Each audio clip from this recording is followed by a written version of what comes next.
Stockholm से आरिफ कसाना का सलाम कबूल कीजिए। साल 2023 का आगाज़ हो चुका है और इस मौके पे आप सबको साल नौ ईस्वी की मुबारकबाद पेश करते हुए दुआ करता हूँ कि अल्लाह ताला करे कि ये साल तमाम इंसानियत के लिए और आप सब के लिए अमन, सुकून, खुशहाली और तरक्की का साल साबित हो। नए साल के आगाज़ से ही स्वीडन में कुछ नए कवानीन जो हैं वो नाफिज हुए हैं, जिनका जानना यहाँ के रहने वाले लोगों के लिए बहुत ज़रूरी है। तो उनका एक खाका आपकी खिदमत में पेश किया जा रहा है। इससे पहले चंद एक व्लॉग में इस साल यानी 2023 में जो स्वीडन में नई तब्दीलियाँ आ रही हैं या यहाँ पे जो कुछ नए कवानीन नाफिज हो रहे थे उसके बारे में आप पहले से कुछ जान चुके हैं, लेकिन कुछ ऐसे अहम कवानीन हैं जिनका जानना आप सब के लिए बहुत ज़रूरी है। तो उनकी तफसील कुछ यूँ है कि इस साल 1 जनवरी से स्वीडन की हुकूमत ने टेलीविज़न और रेडियो के लिए जो फ़ीस हर शख्स यहाँ पे अदा करता है उसमें कमी का जो है वो फ़ैसला किया है, क्योंकि हुकूमत ने ये देखा है कि जो रेडियो और टेलीविज़न की फ़ी यहाँ के रहने वाले लोग अदा करते हैं वो कहीं ज़्यादा है, यानी जितनी हुकूमत को चाहिए उससे ज़्यादा हुकूमत को मिल रही थी।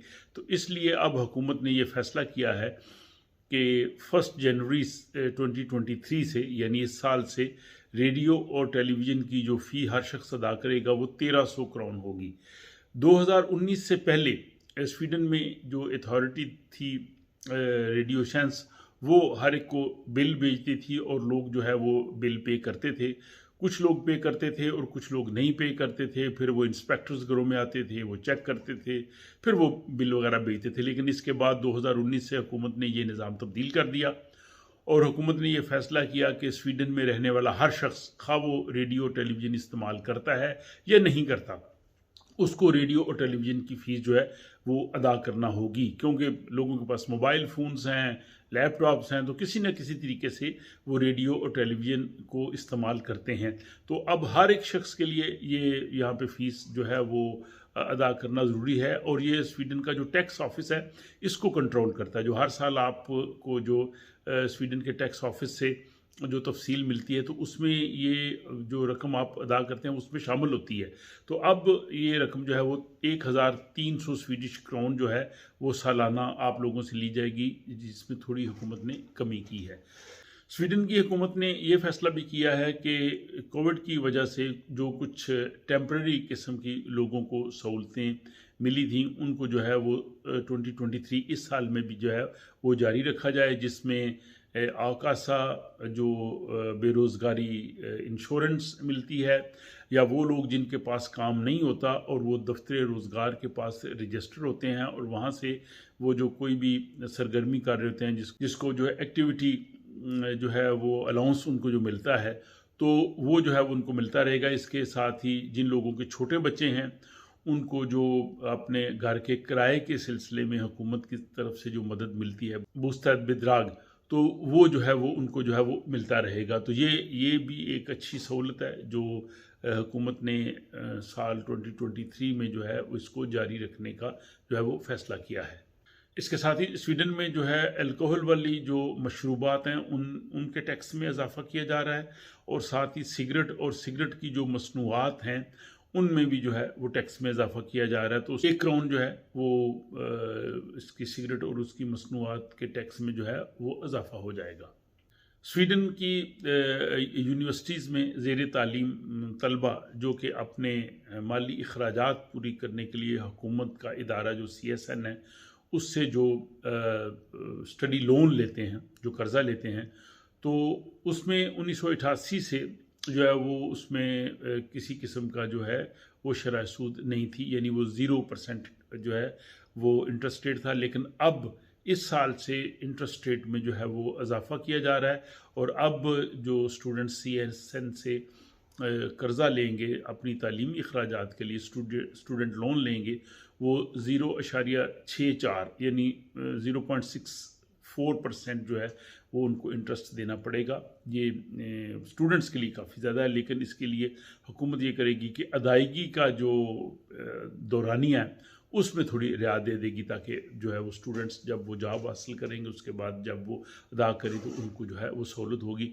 तो इस साल से स्टूडेंट्स के जो स्टडी लोन है उनके इंटरेस्ट रेट में इजाफा हो रहा है, और साथ ही जो यूनिवर्सिटीज़ में एडमिशन्स के लिए स्वीडन में जो स्टूडेंट्स, कॉलेज के स्टूडेंट्स जो है इम्तहान देते हैं, जिसको होग स्कूल अप्रूव कहते हैं, उसकी फ़ी में भी इजाफा किया जा रहा है। वो 450 करोन की बजाय 550 स्वीडिश करोन होगी।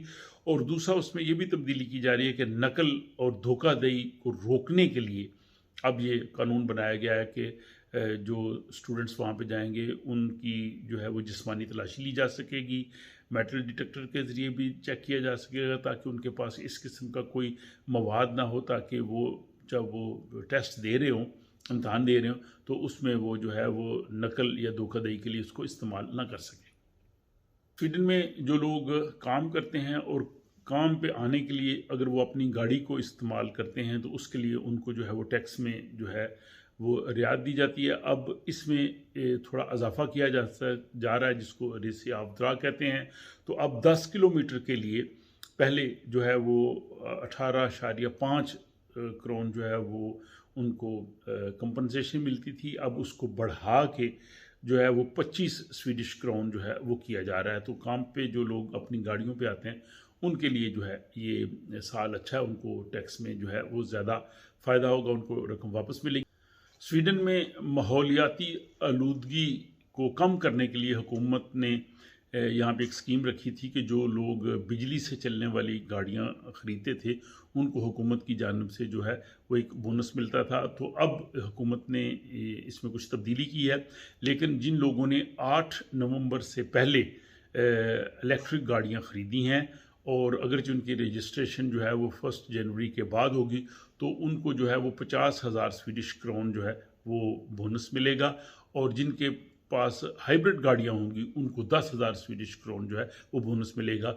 लेकिन इसके बाद हुकूमत ने जो है वो बिजली से चलने वाली गाड़ियाँ यानी इलेक्ट्रिक जो कार्स हैं उनके लिए ये जो माहौलियाती बोनस था उसको ख़त्म कर दिया है। हुकूमत ने अब ये फ़ैसला भी किया है कि ड्राइविंग सीखने के दौरान जो ड्राइवर है उसके पास शनाख्ती कार्ड का होना ज़रूरी है।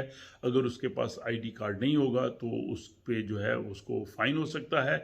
और इसके साथ ही अगर वो ड्राइविंग सीखने के दौरान या इम्तहान के दौरान किसी किस्म की भी धोखाधड़ी अगर करेगा तो उसकी वजह से उसको 1 से 2 साल के लिए उसको बैन किया जा सकता है कि वो जो है वो ड्राइविंग टेस्ट नहीं दे सकता। तो इसलिए जो लोग अभी ड्राइविंग सीख रहे हैं, ओवनिंग शोर कर रहे हैं, उनको चाहिए कि वो उन कवानीन का जो है वो उनको सामने रखें और अपने पास अपना आईडी कार्ड भी रखें और किसी किस्म की भी ऐसी कोई वो हरकत ना करें कि उनका जो ड्राइविंग लाइसेंस है वो या उसका जो इम्तहान देना है वो उनका ख़तरे में पड़ जाए। 1 जनवरी से ये भी यहाँ पे कानून बनाया गया है कि जिन लोगों के पास अपने अपार्टमेंट्स हैं, जिन्होंने बूस्तेद मॉर्गेज करवाए हुए अपार्टमेंट्स या राहत हाउस, टेरेस्ड हाउस, उसमें अगर वो किसी किस्म की भी रेनोवेशन करना चाहते हैं, उसके अंदर को तब्दीली करना चाहते हैं, तो उनको मुतल्लिका जो उनकी जो एसोसिएशन है उनसे इजाज़त लेना होगी। अगर वो उनकी इजाज़त के बग़ैर अपने घर के अंदर किसी किस्म की भी रेनोवेशन करेंगे तो ये खिलाफ कानून होगा और इसका उनको खमियाजा भी भुगतना पड़ सकता है और सीवियर केसेस में उनको अपना वो घर भी छोड़ना पड़ सकता है। तो इसलिए किसी किस्म की भी रेनोवेशन से कबल आपकी जो एसोसिएशन है, फोरेनिंग है, उससे इजाज़त लें। और दूसरा, अगर उनके साथ किसी किस्म का आपका तनाज़ा है, आप उनसे आप जो चाहते हैं वो उसकी इजाज़त नहीं दे रहे, तो इसमें भी थोड़ी आसानी पैदा की गई है कि बजाय आम अदालतों में जाने के आप जो किराएदारों की जो एक स्पेशल ट्रिब्यूनल है उसमें आप जाके जो है वो अपनी अपील कर सकते हैं और उसमें फ़ैसला जो है वो आने तक आपको इंतज़ार करना पड़ेगा। तो ये बड़ी अहम तब्दीली है इस साल से कि जिन लोगों के पास यहाँ पे स्वीडन में अपार्टमेंट्स या राहत हाउस जिन्होंने मॉर्गेज करवाए हैं, बूस्तेद रहते हैं, उसमें रह रहे हैं, उनको किसी किस्म की भी जो है वो अल्ट्रेशन, रेनोवेशन, उसकी तज़ीन व आराइश से पहले अपनी एसोसिएशन से इजाज़त लेना ज़रूरी है। और इसी तरह जो नए घर बन रहे हैं, अगर वो ख़रीद रहे हैं तो उसमें भी उनके पास वक्त है कि वो उनके साथ जो है वो अपना प्लान जो है वो डिस्कस कर सकते हैं। 1 जनवरी 2023 से स्वीडन में जो है वो पेंशन की जो एज है, हद उम्र है, वो 68 की बजाय 69 कर दी गई है। तो अब स्वीडन में अगर कोई काम करने वाला शख्स जो है वो अगर 69 की एज तक काम कर सकता है तो उसको ये सहूलत हासिल होगी। वैसे पेंशन की एज जो है वो 65 ही है, और इसमें फिर ये भी किया गया है कि 65 के बाद अगर कोई काम करता है तो उसको जो है वो कम टैक्स देना पड़ेगा। और जो यहाँ पे पेंशन का जो सिस्टम होता है उसमें जो इनकम बेस्ड पेंशन है उसकी जो कम से कम उम्र थी वो 62 से 63 कर दी गई है। और इसी तरह जो गारंटी पेंशन है उसकी जो उम्र थी वो 65 से 66 कर दी गई है। तो ये 1 साल का हर जगह पे इजाफा कर दिया गया, क्योंकि यहाँ पे जो पेंशन मिलती है आपको पता है उसके वो 3 हिस्से होते हैं। तो ये एक लिहाज से उन लोगों के लिए फ़ायदा है जो लोग स्वीडन में जिन्होंने देर से काम शुरू किया है या उनके काम का दौरानिया कम है, ज़ाहिर उन्हें फिर कम पेंशन मिलेगी।